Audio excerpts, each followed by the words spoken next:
अगर मैं आपसे कहूँ कि पिछले महीने आपने जो पढ़ा था उसमें से आपको कितना याद है? तो शायद आप कहेंगे 20 से 25% ही हमें याद है, इससे ज़्यादा नहीं। या फिर आप कहेंगे हमें उससे कम याद है। ये सबके साथ है, जो हम पढ़ते हैं वो हमारे दिमाग में हर चीज़ एग्ज़ैक्ट उतनी मात्रा में नहीं जाती, हमेशा थोड़ा बहुत ही हमारे दिमाग में जाता है। तो इसका मतलब ये तो नहीं है कि आपकी याददाश्त कम है। तो प्रॉब्लम कहाँ आती है? रिवीज़न में, क्योंकि हमें चीज़ें उतनी जल्दी याद नहीं होती हैं। हमें हर चीज़ को याद करने के लिए बार-बार चीज़ों को रिवाइज़ करना पड़ता है। लेकिन साइंस क्या कहती है कि बार-बार चीज़ों को पढ़ते रहना रिवीज़न नहीं होता। आज मैं आपको कुछ ऐसे तरीके बताऊँगी रिवीज़न के जो मैंने फ़ॉलो किए हैं, और जिसे आप फ़ॉलो करोगे तो आप ये नहीं कहोगे कि हमें चीज़ें याद नहीं रहती।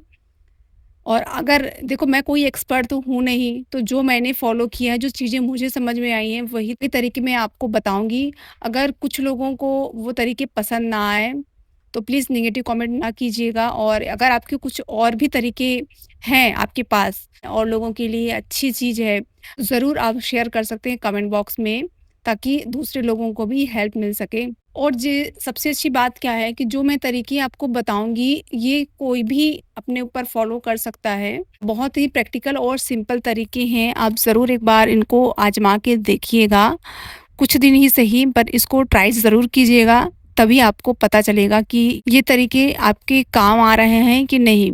तो हेलो गाइस, मेरा नाम है मंजू और मैं एक गवर्नमेंट टीचर हूँ। तो आज की वीडियो में हम बात करेंगे कुछ ऐसे प्रैक्टिकल तरीके, जो रिवीजन के, जो पढ़ा हुआ आपको लंबे समय तक कैसे याद रहेगा, हमारे शॉर्ट टर्म मेमोरी से हमारे लॉन्ग टर्म मेमोरी में कैसे कन्वर्ट होगा, ये सब चीज़ों के बारे में अब बात करेंगे। तो चलिए वीडियो को स्टार्ट करते हैं। तो फ्रेंड्स, मान लीजिए कि आपने आज 5 घंटे पढ़ाई की। कल तक तो आपको याद है, लेकिन मैं कहूँ कि अगले हफ्ते बताइए कि आपने क्या पढ़ा था उस दिन, तो शायद आप नहीं बता पाएँगे। उसमें से 10 से 20% चीज़ें ही याद रहेंगी, बाकी चीज़ें आप भूल चुके होंगे। और फिर उसी चैप्टर को जब आप अगले हफ्ते देखोगे, तो आपको बहुत सारी चीज़ें आप भूल चुके होंगे। तो ऐसा क्यों होता है? क्योंकि हमारा जो दिमाग है, कोई कंप्यूटर तो है नहीं। जब तक हम चीज़ों को बार-बार रिवाइज़ नहीं करेंगे, बार-बार नहीं पढ़ेंगे, तो हमारा दिमाग उन चीज़ों को भूलने लगता है। ये इंसानी जो है दिमाग है, इसलिए इन चीज़ों को बार-बार रिकॉल करने की ज़रूरत पड़ती है, तभी चीज़ें हमें बहुत अच्छे से और लॉन्ग टर्म तक याद रहेंगी। और यही सबसे बड़ी गलती जो है स्टूडेंट क्या करते हैं, वो सोचते हैं कि हमारे पास जो नोट्स हैं, जो हमने नोट्स बना लिए, जो बुक्स हैं हमारी, हम उसी को बार-बार पढ़ेंगे ताकि हमारा जो है रिवीजन हो जाए। तो किसी भी बुक्स को या नोट्स को बार-बार पढ़ना, ये रिवीजन का बहुत ही बेसिक तरीका है। ये उतना असरदार नहीं होता। ज़रा सोच के देखिए, अगर एक ही चैप्टर को 5 बार पढ़ने से या 10 बार बार-बार पढ़ने से अगर चीज़ें हमें याद हो जाती, तो आज हर कोई टॉपर होता। क्योंकि 5 से 6 बार पढ़ना कोई ज़्यादा बड़ी बात नहीं है, कोई भी पढ़ लेगा। तो एक ही चैप्टर को 5 बार पढ़ लेने से कोई भी जो है टॉपर नहीं बन सकता। तो फिर होता क्या है रिवीजन का असली मतलब? तो रिवीजन का जो असली मतलब है वो है, जो हमने पढ़ा है वो हमारे दिमाग में तो है, कहीं न कहीं वो दिमाग में थोड़ा बहुत रह गया है। तो कितना रह गया है, उन इन्फॉर्मेशन को बाहर निकालना। तो जो हमने पहले से पढ़ रखा है, उन चीज़ों को हम कैसे रिकॉल करें, कैसे उन चीज़ों को अपने दिमाग से बाहर निकालें, क्योंकि वो कहीं न कहीं तो स्टोर है। तो मैं आज आपको कुछ स्टेप बाय स्टेप कुछ ऐसे तरीके बताऊँगी, जिससे आपकी याददाश्त तेज़ हो जाएगी और आपकी पढ़ाई भी थोड़ी-सी आसान हो जाएगी। तो चलिए शुरू करते हैं सबसे पहली और सबसे ज़रूरी चीज़ से। और यकीन मानिए, अगर आपने सिर्फ़ एक तरीका भी सीख लिया, तो आपकी पूरी पढ़ाई बदल जाएगी। चलो मैं आपसे एक सवाल पूछती हूँ कि मान लीजिए कि आपको साइकिल चलानी सीखनी है, तो क्या आप यूट्यूब पे साइकिल चलाते हुए लोगों को देखकर सीख जाओगे? नहीं, ऐसा नहीं है, क्योंकि जब तक आप खुद साइकिल नहीं चलाओगे, तब तक आप नहीं सीख पाओगे। और पढ़ाई में भी यही होता है। ज़्यादातर स्टूडेंट क्या करते हैं कि वो एक किताब खोलते हैं, फिर पढ़ते हैं, फिर दूसरी किताब को खोलते हैं, फिर पढ़ते हैं, फिर तीसरी किताब खोलते हैं, फिर पढ़ते हैं, और फिर कहते हैं कि बस हो गया हमारा रिवीजन। लेकिन सच तो ये है कि उस टाइम पे आपका जो दिमाग है, वो सिर्फ़ इन्फॉर्मेशन को, उस नोट्स को देख रहा होता है, ना कि उसके दिमाग में जो चीज़ें हैं स्टोर हैं, या फिर वो जो चीज़ों को देख रहा है उसको वो बाहर निकालना भी आना चाहिए। कि उसके मेमोरी में कितनी चीज़ें अभी हैं और कितनी चीज़ें वो बार-बार भूल रहा है, तभी समझ में आएगा जब उन चीज़ों को वो याद करेगा, बुक्स या कॉपी बंद करके और उनको लिखेगा, नोट डाउन करेगा कि उसको कहाँ कौन-सी चीज़ याद है और कौन-सी चीज़ वो भूल रहा है। और याददाश्त तो तभी मजबूत होती है जब हमारा इंसानी दिमाग चीज़ों को याद करके मेहनत करता है और फिर उन इन्फॉर्मेशन को बाहर निकालता है। जब दिमाग मेहनत करके जवाब याद करके बाहर निकालता है, और इसे ही कहते हैं एक्टिव रिकॉलिंग। एक एग्जांपल देती हूँ मैं आपको। मान लो आपने फोटोसिंथेसिस पढ़ा हो। अब आपसे कहें कि अब आप किताब बंद कर लीजिए और फिर अपने आप से पूछिए कि ये फोटोसिंथेसिस क्या है? इसमें जो है कौन-कौन से एलिमेंट्स चाहिए? इसका इक्वेशन क्या है? इसका डायग्राम कैसा बनता है?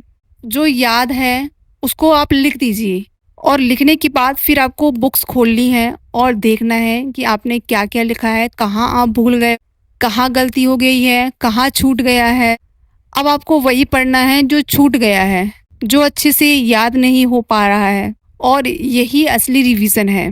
अगर आप किताब खोलकर 10 बार भी पढ़ते रहोगे तो फिर आपको लगेगा कि हमें तो सब याद है, और फिर जैसे ही आपको कोई किताब बंद करके पूछेगा कि बताओ, तो आपको लगेगा हमें तो कुछ याद ही नहीं है। तो ऐसा क्यों होता है? क्योंकि आपने सिर्फ पढ़ा था, याद करके उन चीज़ों को बाहर निकालने की कोशिश नहीं की थी। याद रखिए कि किताब देखकर पढ़ना बहुत आसान है, लेकिन बिना देखे याद करना, यही सबसे असली सीखना है।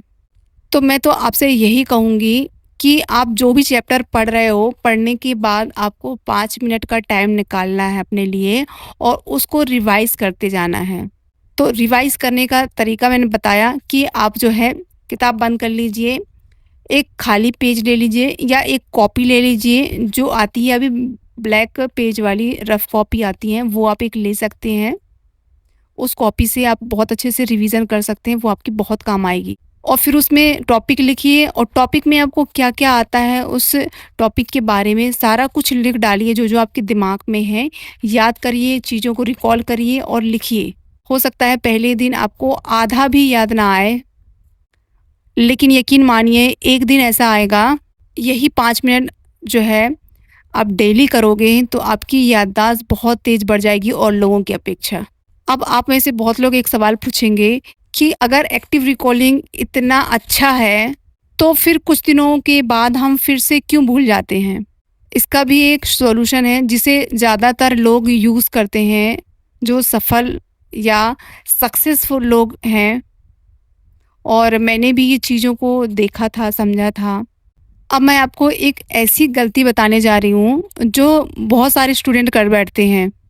कि बहुत सारे स्टूडेंट क्या करते हैं कि 6 से 7 घंटा तो पढ़ते हैं, लेकिन 10-10, 15-15 दिन तक जो है उन चैप्टरों को दोबारा से रिवीज़न के लिए नहीं उठाते, ना ही उन चीज़ों को देखते हैं। वो बस अपना नया पढ़ते रहते हैं, क्योंकि उन्हें अपना सिलेबस ख़त्म करना होता है, और इस चक्कर में जो पिछला पढ़ा होता है उसको वो बिल्कुल भी नहीं देखते, और उसको वो 10-10, 15-15 दिन तक तो छूते भी नहीं हैं। और फिर कहते हैं हमें तो कुछ याद ही नहीं हो रहा है, हमें तो याद ही नहीं रहता।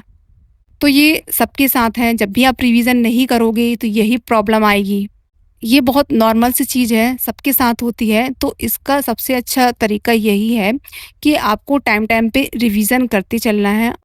मान लीजिए कि आज आपने कोई चैप्टर पढ़ा और आज आपको लगता है कि हमें सब याद है, और अगर आपने उसको रिवाइज़ नहीं किया तो पता हमारा दिमाग क्या करता है, हमारा दिमाग जो है उन चीज़ों को डिलीट कर देता है, क्योंकि उसको लगता है ये चीज़ें इम्पोर्टेंट नहीं हैं। इसलिए जो चीज़ें इम्पोर्टेंट नहीं हैं वो ऑटोमेटिकली हमारे दिमाग से जो है डिलीट हो जाती है, हट जाती हैं। तो अगर चीज़ें इम्पोर्टेंट हैं तो उसको बार-बार हमें अपने दिमाग में रिकॉल करना ही पड़ेगा, तभी चीज़ें हमें याद होंगी। और अगर आप सही समय पर आप रिवीज़न करते चलेंगे तो आपका दिमाग भी मज़बूत होगा, और आपने जो पढ़ा है वो लंबे समय तक आपको याद भी रहेगा। अब बात करते हैं कि रिवीज़न हमें कब करना चाहिए। मैं जो रूटीन बताऊँगी वो आप अपने अकॉर्डिंग चेंज भी कर सकते हो थोड़ा बहुत, जैसा आपको ठीक लगे।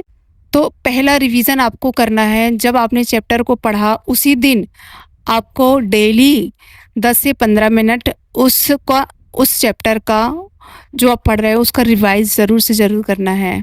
सिर्फ़ और सिर्फ़ 10 से 15 मिनट ज़रूर देखें।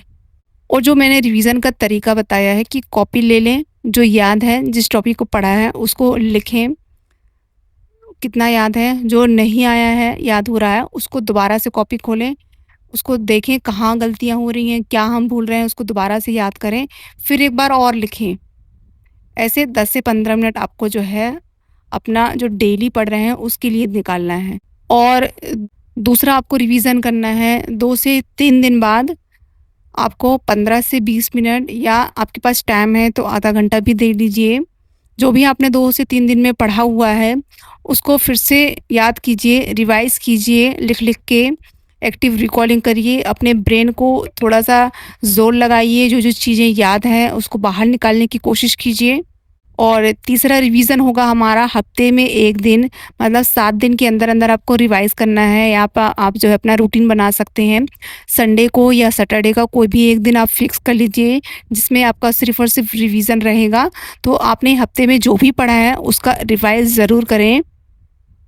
बहुत ज़रूरी है, क्योंकि क्योंकि हफ़्ते का एक रिवीज़न बहुत ज़रूरी है, ताकि आप अगले हफ़्ते तक उन चीज़ों को ना भूलें। लंबा गैप हो जाएगा तो चीज़ें आपको फिर से दोबारा से पढ़नी पड़ सकती है। और हमारा अगला रिवीज़न होगा 15 दिन बाद। 15 दिन के अंदर-अंदर आपने जो भी चीज़ें पढ़ी हैं, उसको आपको 15 दिन के बाद फिर से रिवाइज़ करना है, और सेम जो तरीका मैंने रिवीज़न का बताया है, वो आपको फ़ॉलो करना है। और उसके बाद हमारा लास्ट रिवीज़न आता है, 30 दिन के बाद भी एक लास्ट रिवीज़न करना है। ऐसे आपको जो है 5 से 6 बार आपको हर टॉपिक का रिवाइज़ करना है, और ये नहीं है कि आपको बहुत सारा लंबा टाइम लगा निकालना है। आप आधा घंटा निकालिए, 20 मिनट निकालिए, जो चीज़ें आपको याद हैं और जो आप 2 से 3 बार रिवीज़न कर चुके हैं, उनमें कम लगेगा समय। आप जब पढ़ोगे आपको खुद समझ में आ जाएगा, आप लिखोगे तो आपको खुद समझ में आ जाएगा। कोई-कोई चीज़ें तो ऐसी होंगी आप 1-2 बार लिख चुके रहोगे, रिवाइज़ कर चुके होगे, तो उसमें ज़्यादा आपको टाइम नहीं लगेगा। तो ऐसे बहुत कम टाइम लगेगा अगर बार-बार आप रिवाइज़ करोगे चीज़ों को, और देख के ही टॉपिक देखते ही आपको समझ में आ जाएगा, हाँ, इसमें ये है। तो मेन-मेन चीज़ें आप लिख सकते हैं, ये नहीं है कि पूरी भाषा ही लिखते रहें। अगर आपने 2 से 3 बार पहले रिवाइज़ कर चुके हैं तो हमेशा ही पूरा चैप्टर पढ़ने की आपको ज़रूरत नहीं है। आपको पहले चीज़ों को याद करना है, लिखना है, और जहाँ पर आप भूल रहे हैं बस उनको ही पढ़ना है। सिर्फ़ वही देखें जो आप भूल रहे हैं। जैसे आप मान लीजिए कि आपने सेल्फ पढ़ा, तो आपको आज क्या करना है, किताब बंद कर लीजिए, जो भी याद है आप उसको कॉपी पे लिखिए। फिर आपको अगले दिन या 2 दिन बाद आपको उन चीज़ों से रिलेटेड कुछ क्वेश्चन लगाने हैं, और उससे क्वेश्चन भी बनाने हैं। क्वेश्चन बनाना भी आना चाहिए, पूछना भी आना चाहिए। तो आप क्वेश्चन पढ़ोगे तो क्वेश्चन बनाना भी आ जाएगा। और फिर आप जो है एनसीईआरटी से रिलेटेड जो उसके टॉपिक हैं, क्वेश्चन हैं, उनको भी हल करते चलिए। इससे आपकी चीज़ें और क्लियर होंगी कि उस टॉपिक से कैसे-कैसे क्वेश्चन बन सकते हैं। जिससे आपको जो है डायग्राम और उसका जो डेफ़िनेशन है, उसको बिना देखे लिखने की कोशिश कीजिए। और 15 दिन में जब आप 15 दिन में रिवीज़न करेंगे, तो फिर आपको मॉक टेस्ट भी देना है, और अपनी जो गलतियाँ हैं, उन पे काम करना है। जब आप चीज़ों को 2 से 3 बार अच्छे से रिवाइज़ कर चुके हैं, या 4 से 5 बार रिवाइज़ कर चुके हैं, तो जब आपको 1 महीने बाद रिवीज़न करना है, तो आपको बिल्कुल क्विक रिवीज़न करना है। बहुत जल्दी रिवीज़न करना है। ऐसा नहीं उसमें बहुत सारा टाइम लगा दो, क्योंकि आप 4 से 5 बार रिवीज़न पहले से ही कर चुके होंगे, तो आपको बहुत कम समय लगेगा। तो अगर आप इस प्रकार से रिवीज़न करेंगे, तो एग्ज़ाम के टाइम पे आपको कोई भी चैप्टर नया नहीं लगेगा, और लगेगा कि हाँ, हमने पढ़ा है और हमें चीज़ें याद भी हैं। तो रिवीज़न का मतलब ये नहीं है कि आप घंटे बैठे रहो, और ऐसे घंटों बैठ के किताब खोलकर आप पढ़ते रहोगे, तो आपको आलस भी आएगा और नींद भी आएगी, और आप लिखकर चीज़ों को याद करोगे तो आपको दोनों ही नहीं आएँगे। तो रिवीज़न का तो असली मतलब ये है कि हमें अपने दिमाग को ये बताना है कि ये चीज़ें इम्पोर्टेंट हैं और इसको भूलना नहीं है, क्योंकि हमारा दिमाग जो है जो चीज़ें इम्पोर्टेंट नहीं होती हैं उसको ऑटोमेटिकली डिलीट कर देता है। तो उसको हमें बताना होता है कि बार-बार ये चीज़ें इम्पोर्टेंट हैं, तो इसको जो है आप लॉन्ग टर्म मेमोरी में फिट कर दीजिए। तो इसके लिए हमें बार-बार जो है उन चीज़ों को याद करना होता है, ज़ोर लगाना होता है दिमाग में, जो चीज़ें याद हैं उसको बाहर निकालना होता है, तब जाके कहीं बहुत लंबे समय तक चीज़ें याद रहती हैं। लेकिन कभी-कभी क्या होता है कि जब भी कोई चैप्टर ऐसा होता है जिसे हम 5 से 6 बार भी पढ़ लेते हैं, फिर भी हम भूल जाते हैं, या हम रिवीज़न भी कर लेते हैं, तब भी हम भूल जाते हैं। तो ऐसा क्यों होता है? तो मान लीजिए आपने कोई चैप्टर पढ़ा है, तो उस चैप्टर को आप किसी को भी पढ़ा लीजिए, चाहे अपने छोटे भाई-बहन को, या अपने कोई फ्रेंड है, आप साथ में बैठ के पढ़ते हैं, उनको भी पढ़ा सकते हैं। या फिर कोई भी नहीं है, तो आप जो है मिरर के सामने खड़े होकर खुद को भी पढ़ा लीजिए। और उसको ऐसे समझाना है जैसे सामने वाला जो है 10 साल का बच्चा बैठा हुआ है, ऐसे उसको एक्सप्लेन करना है चीज़ों को। और अगर आप उसको जो है सरल से सरल भाषा में नहीं समझा पा रहे हो, तो इसका मतलब ये है कि आपने उन चीज़ों को अच्छे से समझा नहीं है। और जो चीज़ अगर आप सिखा पा रहे हो, समझा पा रहे हो, वो चीज़ आपने अच्छे से समझ ली है और उसको सीख भी लिया है। और एक चीज़ और कीजिएगा आप, एक जो है नोटबुक बनाइएगा, मिस्टेक कॉपी बना लीजिएगा, जिसमें आप जो है, जो-जो आपको गलतियाँ हैं, उनको आप ज़रूर नोट डाउन करते रहिए और समय-समय पे उन गलतियों पे काम भी करना है आपको। और उस कॉपी पे आपको लिखना क्या-क्या है, उसमें आपको लिखना है जो सवाल आपसे गलत हो रहे हैं या जिस तरीके के कॉन्सेप्ट आपको समझ में नहीं आ रहा है, उसको आप लिख लिए। या फिर आप जो फ़ॉर्मूले भूल रहे हो, मैथ पढ़ रहे हो, रीज़निंग पढ़ रहे हो, जो चीज़ें आप भूल रहे हो, उसको भी आप लिख सकते हो उसमें। या फिर कुछ कॉन्सेप्ट ऐसे भी होते हैं जिन हम पे हम बार-बार कन्फ्यूज़ होते रहते हैं, तो आप उन कॉन्सेप्ट को भी लिख सकते हैं उसमें। तो ये आपको एग्ज़ाम से पहले ये कॉपी बहुत हेल्प करेगी। आप एग्ज़ाम से पहले जो आपने नोट्स बनाए हैं उसको मत पढ़िए। पहले इसको, जो आपकी जो मिस्टेक कॉपी है, इसको ही पढ़ना है, क्योंकि ये जो चीज़ें आपने जो लिखी हैं वो ऐसी चीज़ें लिखी हैं जो आप ज़्यादातर भूल रहे हो, जो आप याद नहीं कर पा रहे हो। ये नोटबुक पढ़ना आपके लिए बहुत ज़रूरी है, चाहे आप पूरे चैप्टर पढ़ो, पूरी किताब पढ़ो, चाहे ना पढ़ो, ये ज़रूर पढ़ के जाना। और यही आपकी जो है सबसे कीमती नोटबुक है, और आप ज़रूर से ज़रूर एक एरर कॉपी ज़रूर बनाइएगा, मिस्टेक कॉपी ज़रूर से बना लीजिएगा, बहुत हेल्प करेगा आपके लिए। और एक चीज़ और, बहुत सारे स्टूडेंट जो हैं सिर्फ़ और सिर्फ़ थ्योरी पढ़ते हैं, लेकिन दिमाग को असली ट्रेनिंग तो जो है क्वेश्चन हल करने से ही मिलती है। हर चैप्टर को पढ़ने के बाद आपको जो है 10 से 15 क्वेश्चन ज़रूर से ज़रूर अटेंड करना है। देखना है कि उस टॉपिक से किस तरह के क्वेश्चन बन रहे हैं, और अगर सवाल आपसे नहीं बन पा रहे हैं तो आप घबराइए मत, क्योंकि इसी से ही तो पता चल रहा है आपको कि आपको सुधार की ज़रूरत है और क्या पढ़ना है। तो अब बात करते हैं कि हमने इस वीडियो में क्या-क्या बात करी है। आज की वीडियो में हमने 5 टॉपिक के बारे में बात की है, रिवीजन करने का 5 तरीका मैंने बताया है, उसको रिवाइज कर लेते हैं। सबसे पहला तरीका मैंने बताया, आपको टॉपिक चीज़ों को समझना है। सेकंड चीज़, किताब बंद कर लें। तीसरी चीज़, बिना देखे उन चीज़ों को याद करें। चौथी चीज़, गलती ढूँढें अपनी। पाँचवीं चीज़, सही समय पर आपको दोहराना है। और आपने अगर ये चीज़ें फ़ॉलो करनी, तो आपके पढ़ाई का तरीका बिल्कुल भी बदल जाएगा।